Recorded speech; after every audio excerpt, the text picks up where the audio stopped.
Yes, magandang araw mga minamahal kong mga taga-subaybay. Ubos na naman yung flyer ko, kaya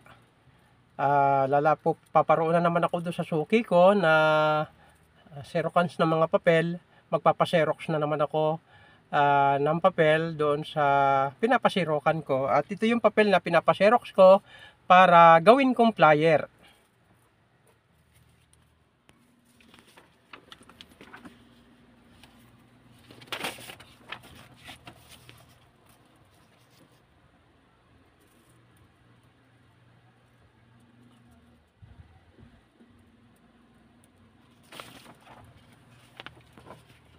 So, 50 pieces lang ang aking ipapaserox nito, at pagdating sa bahay, aking ikakat.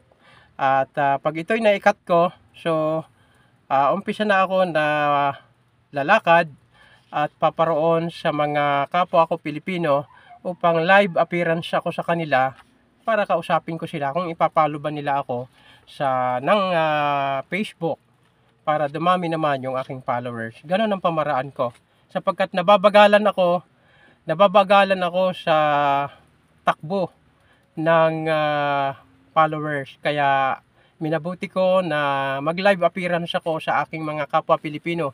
So gagastos ka ng pamasahe, gagastos ka ng pampaserox, napakaraming magastos ang ang katulad kong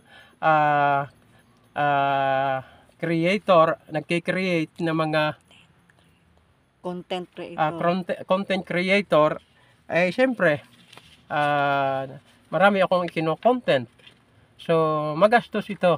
So hindi pa naman ako kumikita. Ang gusto ko mapalawig at dumami pa mga followers ko.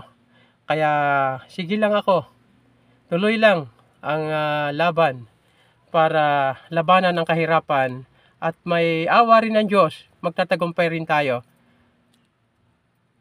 Thank you for watching. Mabuhay po mga minamahal kong mga taga-subaybay. Please like and share po.